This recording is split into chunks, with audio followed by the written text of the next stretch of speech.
Hello. If you are seeing this on the internet, congratulations, my PC has been fixed.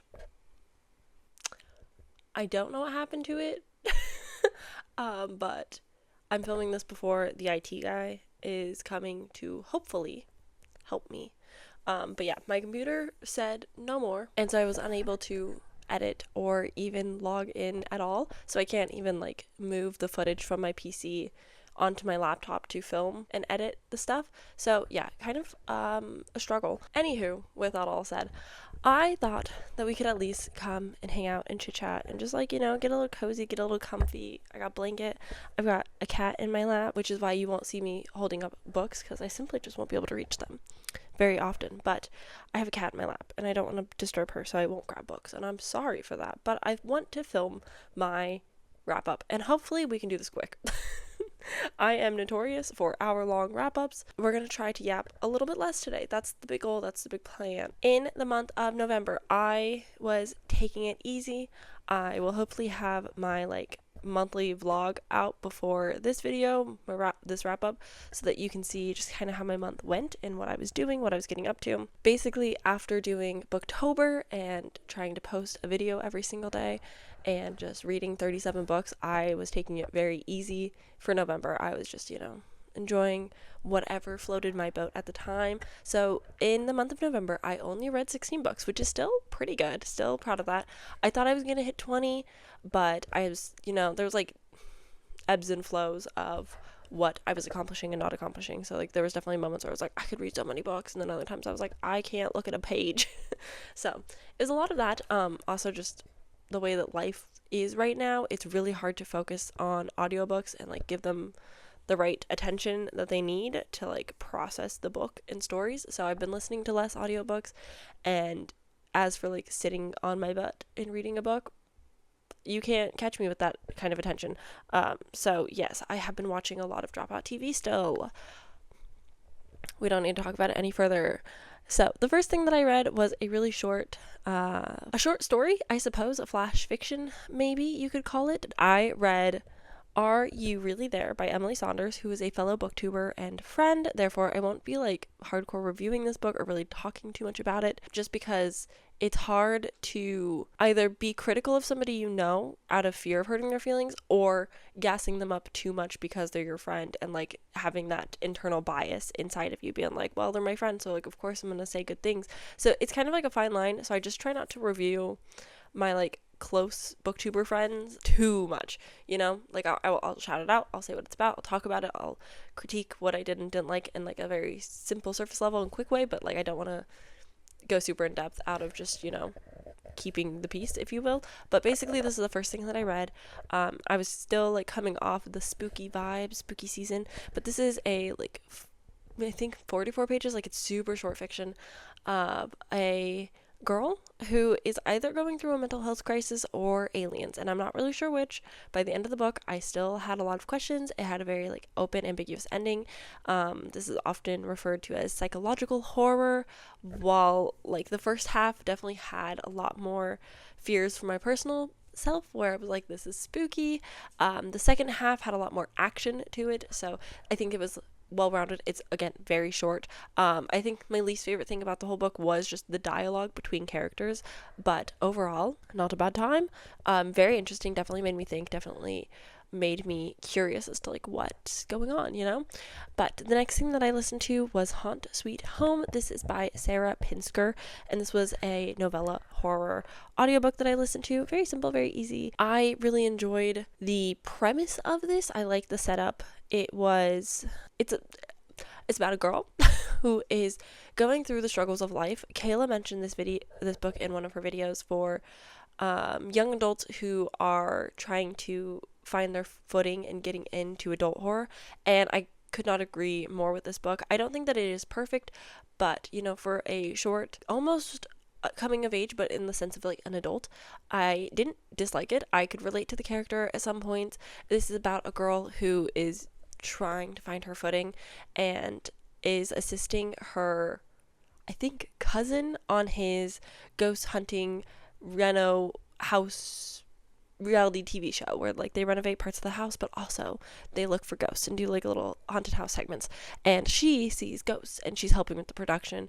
And I overall enjoyed this. It's not one that's gonna stick with me long term. It's not one that I'm like obsessed with. Hello, or like will remember for all my days. But it was simply just like a good, quick little book to listen to. I think I have definitely been more in my novella era since fall started. So yeah, On Sweet Home, I don't really have a lot to say about it, but I do recommend it. I think the cover is really cute as well.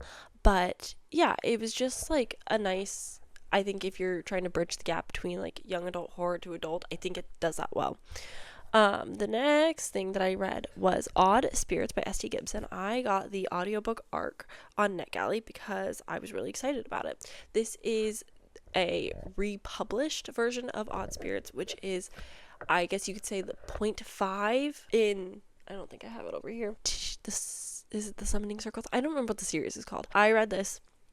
I'm one of the few that did like it. I enjoyed these characters. I enjoyed getting to know them. I'm fascinated by the world, the occult, secret society almost, but also like tarot, witchier magic. I liked it. So I was happy to see a little bit of a prequel to the world that this came out years ago, but I was excited to see a little bit more of Reese and it's a really hard name for me to say, Moira. So yeah, it was really nice to like get a glimpse in them, get a glimpse in like the incident that's talked about in the novel, and having just like a little bit more information as to like what was going on. Enjoyed that. I think I gave it 4 stars. The next thing I won't talk too much about, but it will be in an upcoming reading vlog, which I'm really excited about. But I listened to it, The Spirit Bares Its Teeth by Andrew Joseph White. And I know I'm late to the party. Everybody has raved about this. Everyone is like, this is so good. And I must agree. The writing is phenomenal. This is definitely an author that I want to keep up with. I know for sure that I want to pick up, is it Hell Followed Us? Hell Followed Through? Something like that. I'm less interested in their 2024 release, like their newer thing, but I'm still like, the writing was great, so I will definitely check it out. I'm definitely intrigued. But The Spirit Bares Its Teeth is about a trans boy, and they're getting sent off to a school, and weird things start happening. And we also get a romance in this, which I was eating up. I really, really, really loved it. I really love Daphne as a character. I don't know why, but something about it, just like those two really worked for me. But they're both two trans characters falling in love through like weird courting situations. Even though our main character is male, he is constantly referred to as a female and uses like is given she her pronouns, and people just like don't accept it. And I believe he's in a school for like etiquettes, like manners and stuff, but also there's like this illness I think that plagued like certain people, which like gave them like purple eyes, and so they had like these abilities to see spirits. And I feel like the occult side, the paranormal side of the story wasn't as big of a focus as I would have liked it to be. I really wish that we saw a little bit more of that. But as for like characters' internal struggles, the romance that I was just eating up, just loved so much. But also just like the writing was just so good. I can't say enough good things about the writing. It's definitely horror. It's definitely got some moments where you're like, ooh, but it's not like too much. Like, it is YA, and I can see some complaints being like maybe it's too scary for some people. As a personal preference, everybody's kind of got to gauge their own like thresholds for that kind of stuff. I didn't find it too much. I didn't find that the horror elements were like too gruesome, that like I couldn't stomach them. Like, they seemed fine for me. But I've also read the horror, and I don't think that's super bad either. So that's my gauge, if that helps you at all. I'm not sure if it does, but I really enjoyed this. I gave it 4 stars. I'm definitely intrigued to keep reading from this author.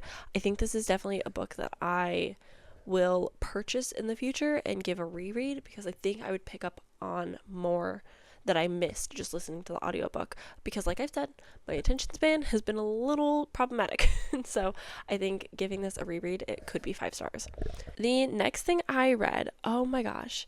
Now listen, I don't want to hear it, because I know that I'm flawed, and sometimes flawed characters love things that not everyone will agree with, and that's okay.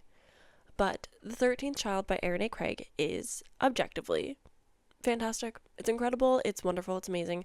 It's one of the best books I've read all year. It definitely made it into my top 10. I could not be more ecstatic about this book. So, I don't want to hear anybody say anything. Yeah, another Erin A. Craig book that I love. You betcha. No questions asked. The 13th Child, I thought it was fantastic. I thought it was incredible. I am the number one Erin A. Craig stan. I've never given any of her books less than 5 stars. I think it's physically impossible for me to dislike something that she writes. I cried. This is the first Erin A. Craig to make me sob. I sobbed. I cried. I bawled. It was beautiful. It was very therapeutic to cry because it wasn't a sad cry. It wasn't a heartbreaking, I'm suffering cry. It was a beautiful, happy cry. Like, this was such a beautiful story. It really made me, like, feel so much in the moment. I definitely am glad that I read this when I did. I'm definitely happy that I was able to vlog my experience and really talk about it in my monthly vlog.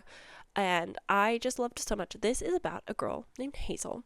And Hazel is the 13th child born to a family. And this is a retelling of grandfather death, I think is what the story is. I am not familiar with the source material, but it is retelling of that. And so in this world, the 13th child is like extra special magic. Normally families don't have so many kids, and this 13th child, Hazel, was bargained by a couple different of the gods, and the gods were like, yeah, we want your kid because they're gonna harness so much magic and it's really appealing for gods. And there were a few offers that were not accepted, but Godfather Death was accepted, and he decided that he will be taking care of Hazel at some point. But we get to see a lot of Hazel's life from her youth and meeting the prince for the first time, seeing her relationship with her family and how just awful it really is, her like waiting for her destiny of like getting swept away and being parented by somebody who may or may not love her. The dynamics between her and Death, just so beautiful, so incredible. I really loved seeing this, like, I guess kind of like a toxic oh, it's raining kind of like a toxic parental child relationship. It's just there's complex, there's nuance, there's a lot to it. But basically Hazel is gifted from the gods that she is able to heal any ailment and see sicknesses, but also can see when a sickness is not curable, or when a person is harmed in a way, say like you get a concussion, she would be able to see like this concussion has altered somebody's brain habits and they can no longer like do good things, and like they're going to turn violent and cause more harm among the public. And so she is kind of, brought up by her grandfather of death to like have these abilities, and it's hard for her. It's definitely a struggle. She's also gifted immortality to do these things. Like, it's just, there's like so much.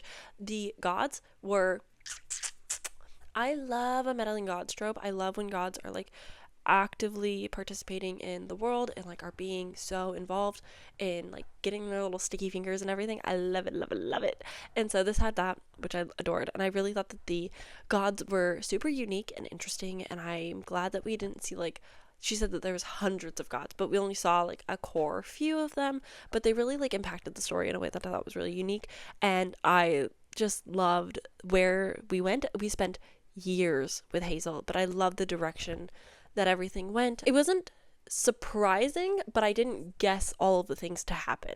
Like, nothing shocked me out of my boots, but I was still like, these are good choices that I can back behind, like, and agree with, and like they made me feel like the story went how it was supposed to. I did not feel like Erin bit off more than she could chew. I thought that she did it perfectly and beautifully, and I thought that it was stunning, and I cried, and I thought it was just like a beautiful story. So sorry about it. I really loved it. And I know that's not everybody's experience with it, which, like, to each their own, I guess, but like, oh, it was so good. I'm so happy I read it. It was beautiful. Okay, the next thing that I read was House of Thorns by Isabel. I'm gonna butcher the last name, so we're just not gonna try. I'm so sorry.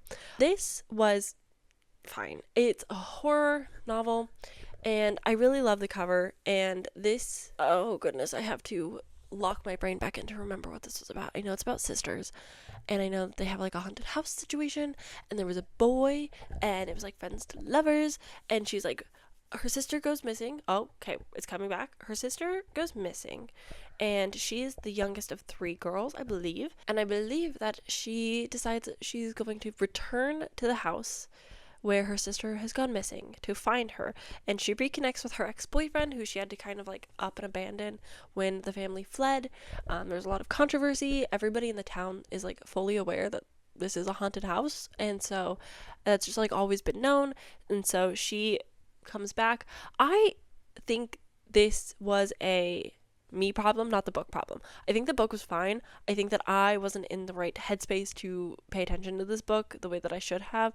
I wasn't gripped by anything. I thought that the sister dynamics were good. I was really intrigued with the like second chance romance of it. I really liked their relationship dynamic. She was kind of the problem child because she was the youngest, so she got a lot of the attention and everything. Overall, not a memorable story, and it could be me. I'm having this issue lately with my reading where I don't know if it's because I'm doing booktube or if this would happen either way. I really struggle with if I'm not enjoying a book because like I'm not paying attention, or if I'm not paying attention because I'm not enjoying the book, and it would be more of a 2-star than a 3-star. Like I just don't know. I don't know like if it's because I don't want to be critical of a story that like I'm not interested in. I don't know. I'm struggling with this lately, so if you have any like thoughts and opinions, please let me know. What warrants like an audiobook just like not being an interesting story versus like you just not being interested? I don't know. I don't even know if I'm making sense. Anyways, House of Thorns was simply just fine. I have no real thoughts or opinions about it. Okay, so let's move on. I gave myself a little treat and I read An Alchemist's Vow by Helen Schaefer, which is the .5 novella in the Legend of Thesmar series, and I just love this world so much. Love the Legend of Thesmar. I love Slaying the Shadow Prince. I loved the 4 books, even though Storm and Shadows and Storm did have like a little bit of like a fine ending, like it was a good ending to the world, but I'm very excited to pick it back up with a different sister and different characters, see what happened. Apparently it's like set 10 years in the future, so that'll be interesting. Anywho, we're talking about An Alchemist's Vow, which is the prequel to Everything Going Down. I don't think that it's a necessary read per se.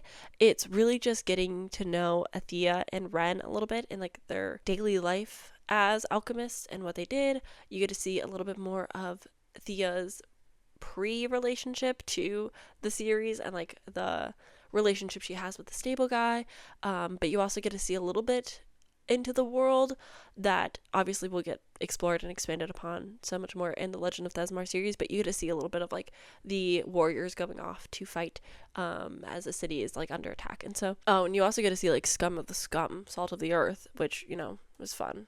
Really initiates that Barlow hatred real early on. But anywho, I did enjoy it, but I think because I love the series, I love Athea, that it was kind of just like an easy, like, yeah, of course you're gonna have a good time, but I don't think it's necessary. I can see a lot of people reading it and not like loving it or having like seeing the point to it, so I don't think it's a must read, but it's free if you go on her website, I think for her newsletter, so that's fine.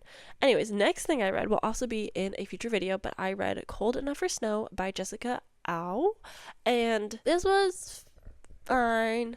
I don't want to talk too much about it just because, you know, full thoughts will be coming later in a video, but this is basically a little travel story between a mother and a daughter who I believe are Chinese Australian. Her mom is Chinese. I do not believe that this is nonfiction. I believe it's all fiction, but I think there's some truths written in that the author can relate to, and maybe have had some experience, but basically it's a mother-daughter traveling to Tokyo together, and the relationship dynamic between them whilst they're traveling in a foreign country, that the mom can't speak Japanese, and so there's like translation and language barriers, but they also just have an interesting relationship with each other that I found to be a little painful to read. I didn't feel super emotional from this story. I definitely think there were some good quotes, but the main character, I don't know.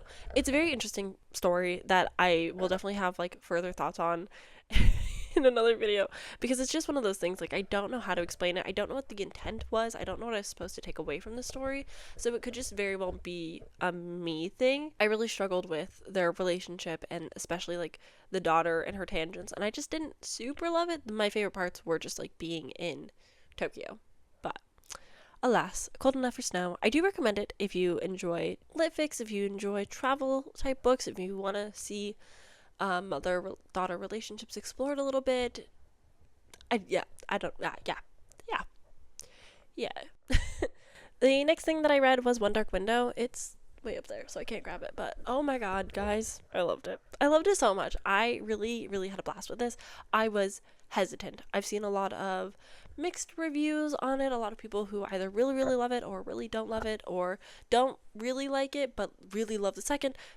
Lots of opinions out there. One Dark Window is a fantasy world where kids were plagued with a type of fever that gave them magical abilities, and the king had to basically say, can't have that, magic is bad, so we'll just kill them and sentence them all to death. And then the only magic abilities people will be able to wield is through these a deck of cards. The story begins with our main character, Elspeth, who of course was raised magically but kept it hidden under wraps all this time, and she's kind of brought in to the royal family with her cousin's engagement, and we get to meet Raven, who is Prince, and he has a little secret mission going on that he brings Elspeth in on. The two fall in love, classic romantasy. I don't know if it's just because of the way this book had been pitched to me so many times, but it blew my expectations out of the water. Everything that I thought was going to happen or was going on was just wrong. Like, what people had told me about the duology, just wrong. Like, they just lied to me about things. So I was pleasantly surprised throughout the story. I really enjoyed Elspeth as a character. I really, really, really, really loved the world. I really loved the card magic. It's one of my favorite tropes, is just like magical card abilities. There's something about it that I think is just so freaking cool. And so yeah, I actually really enjoyed this one. I had literally put the second book on hold immediately and went to Barnes to buy it right here. So I will be finishing that at some point. I have gotten like 70 pages in maybe, and I had to return the audiobook to the library, so hoping to get that back soon. Anyways, moving on. The next thing that I listened to was The Grandest Game by Jennifer Lynn Barnes. I done fucked up. I thought that she was just writing the next thing, and of course this relates to the Inheritance games. I should have known.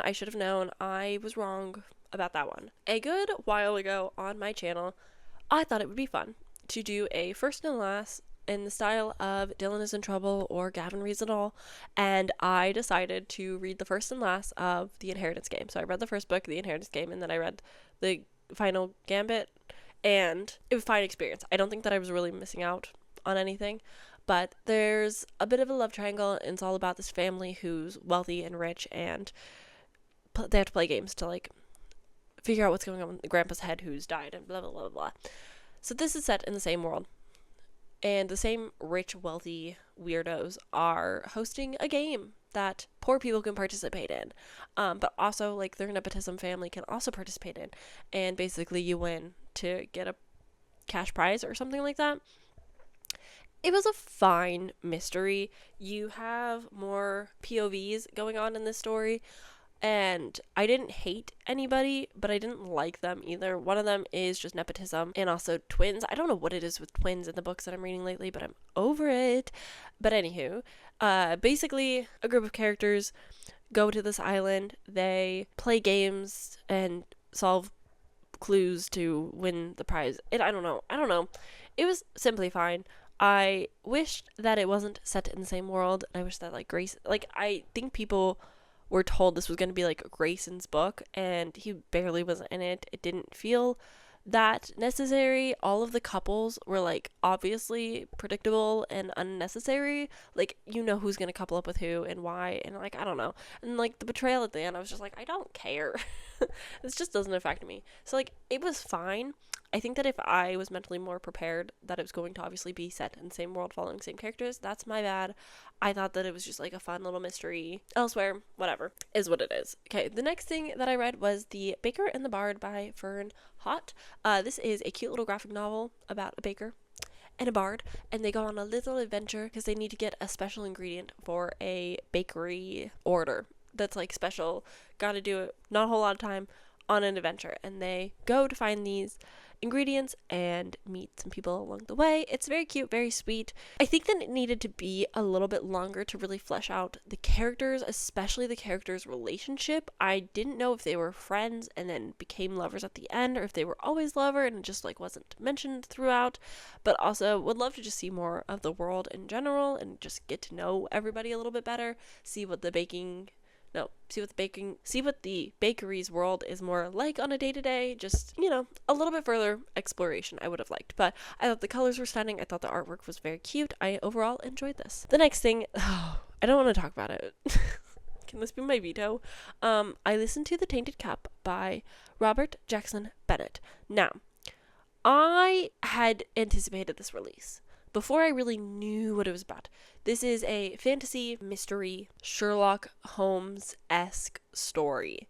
And I will be honest, I listened to the audiobook and I knew very early on that I was not in the right place for this type of story in the moment. Like, it was long, it's a lot of fantasy stuff, but also it's a mystery, which are very hit or miss for me. And so I was nervous about it, I was hesitant about it, and I rightfully so was. I don't think that I gave this the love and attention that it needed and deserved. It's definitely something that I will have to revisit in the future, maybe when the sequel comes out, or just forget that I ever read it and pretend that it doesn't exist, because I think the writing was good. I think that the narrator was good. I was confused right off the bat, and there's no coming back from that. Like, if you don't rewind the audiobook when you're confused in a mystery, you're done for. And I just didn't have the care when I started it, and so I set myself up for failure. I don't really love mystery books to begin with. They're just not my favorite. I did not feel a connection to the characters. I definitely, like, it was a me problem. I'm the problem. I'm the drama. And I do apologize to the author, because I have Foundry Side and I really, really, really, really, really, really, really want to read that. So I think The Tainted Cup was just one of those, like, okay, Sam, before the sequel comes out, get a physical copy from the library, read it for reals, give it an actual proper try, and then, like, go from there. But yeah, it definitely was one of those experiences where I was like, oh no, I don't like reading at the moment. Maybe I was slumping, who knows. The next thing I read was a reread for Nightbane by Alex Astor. I had to get my plot recap up as we were all preparing for Skyshade, which I am working on that as well. So Skyshade recap will come up for those who are not interested in reading it, and or feel like you've given up on the series, and or those people that have read it and are like me and just can't get enough of things, and so they just want to consume every piece of media there is about it. But yeah, Nightbane reread, not as good as Lightlark, but I did enjoy it for what it was. This is the sequel to Lightlark, as I mentioned, and you're following Isla, and she's, in a bit of a love triangle. We're getting a lot of flashbacks. I think it hits the new adult, young adult beats that you want. It hits the tropes. It definitely was like, these are the things that I want to read in the story, or I want to see in story, so I'm going to write it type of vibe, if you will, which I don't think is necessarily a bad thing, but definitely, something to be aware of going into it. The next thing that I read was Don't Let the Forest In by C.G. Drews. This was one of my most anticipated releases of the year, because I found the author promoting their book on Instagram and fell in love with their aesthetic and just like their overall vibe. I want to say that the author is queer and autistic. I think, I could be wrong, but I'm pretty sure that's what I saw in the marketing. Anywho, this is a story about a young boy who is truly going through it, and he and his best friend and twin sister are like the best of friends, and some strife happens in the group. Some relationships start to change a little bit, and with those changes comes a lot of shedding of light, but also monsters. And I really enjoyed the mushroom forest core, dark forest core this was. It has that like almost dark academia setting. It's not really focused on the school though, but it's set like at a boarding school. Our main characters are Australian, which is fun. There's a troubled best friend, and he has these doodles of monsters that our main character kind of like wrote stories to go along with. And so it's just like a really cool fantasy element that I really, really enjoyed. The twists got me. I almost cried. I wasn't fully ready or expecting all of the things that were going to happen. I definitely would check trigger warnings on this one because it could hit a little bit close to home for some things. It definitely deals with some like dark, heavier topics that are soul crushing in a way. But I think that maybe it's just the writing could have benefited a little bit. There was just something that kept it from being a higher rating. I think I landed about 4. It's a little bit higher than a 4, but not quite like 5, 4.5, you know? I didn't make it to the 5 mark, but it feels like there's a lot of potential for this author, and I think this being like their really big release with a lot of eyes and attention, like this made it onto the Goodreads Choice Awards, like it was a big deal. So I think from here we're gonna get some like good work from this author. Like I'm very excited to see where they go next in their career. But yeah, Don't Let the Forest In. I thought that the vibes and atmosphere were really good. I thought the magic was very unique and interesting. I really enjoyed the characters' relationships to one another. It is, high school, so there's, problematic things that you're just like, I don't want to be back in high school. But yeah, overall, I did enjoy it. Okay, last two. Next thing I listened to was A Rain of Roses by Kate Golden. This is the third and final book in the Sacred Stones trilogy or something. It starts with A Dawn of Onyx, and the series has kind of like plummeted from the first one. I think that I was so excited to read a romantasy and get out of a reading slump when I read A Dawn of Onyx that I was like, best book ever! This is great!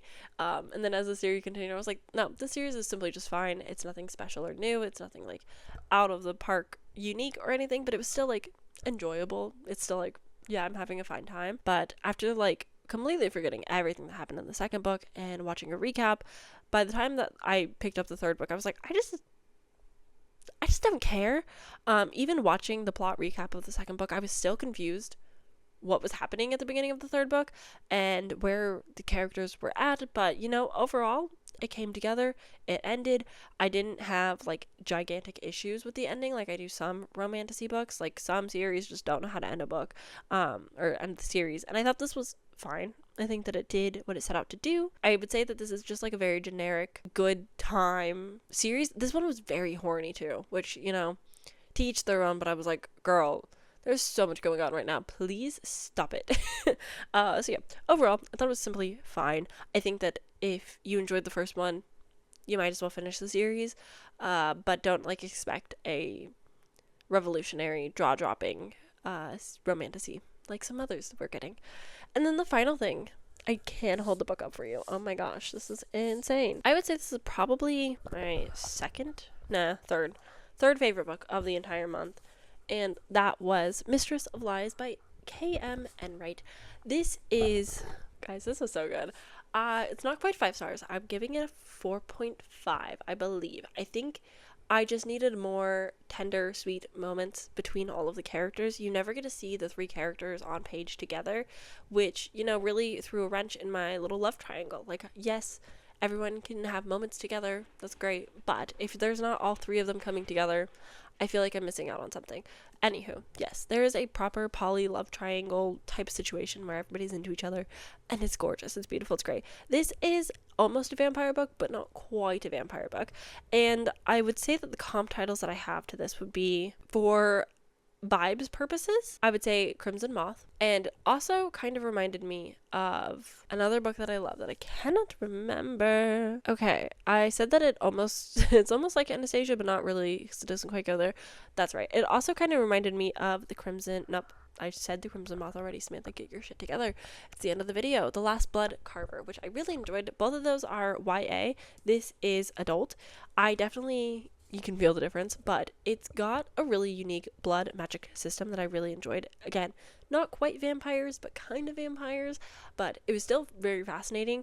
The world building was good. I do wish that we got just a little bit more of like what was going on, but overall, I really enjoyed our characters. We're following Samuel and Shan, not the best names, but Shan inherits her family's legacy and, is trying to make a name for her family again after her father kind of ran them through the mud. And then we also meet this boy, Samuel, who's got a hidden lineage and special abilities, and the two gang up together to, you know, solve a mystery. Normal civilians are dying at the hands of the blood workers, and so the two kind of come together and they're going to try and solve this mystery. But I feel like the mystery was definitely more of a B plot, whereas like the romance and getting to know the characters was like more so the focus. But I would say honestly, like the political intrigue and world building was even more of the focus. But you do have a love triangle in here where you've got it between 3 characters, and there's sweet moments. I just wanted more tender moments. It is, I guess, romantasy, but not, it's more fantasy than anything, but you still get like nice romance scenes in it. But again, I just needed more tenderness. But this whole book will be in an upcoming video that you guys will see soon, hopefully. So yes, look forward to seeing more thoughts from me on this. But I did really enjoy it, and I do recommend picking it up if you're interested. So those are all the books. 16 books. Still talked way too much. What can you do? I showed you my little Canva stats for the month, so you've seen what I've read, and if you're interested, you can get a little sneak peek there. But I think I'm gonna go because this video is long enough, and I keep holding you guys to long videos, and I just need to start tightening them up, making them a little bit shorter, so that, you know, you guys want to watch things. If you made it to this point of the video, go ahead and leave a rose emoji down in the comments to show support and say that you made it and you watched the video, because that's how that works. I'm clearly losing brain cells. I have been struggling lately with just like my brain being turned on and clicked in. So yeah, bear with me. We're going to try and get through the holiday season the best that we can. But thank you so much for watching. Thank you for hanging out with me today. How did your November reading month go? Did you read some good books? I'm hoping everybody's getting some 5 stars before the year ends, you know, just like really ending it strong for us all. But yeah, let me know what you got up to, what you're planning to read for December. I don't think I'm going to get a TBR up, so there's lots of things to be read now, just, you know, free willy-nilly. But yeah, let me know how your months are going. The end of year is fast approaching, so I will see you guys in my next video very soon. I hope you're well. Bye!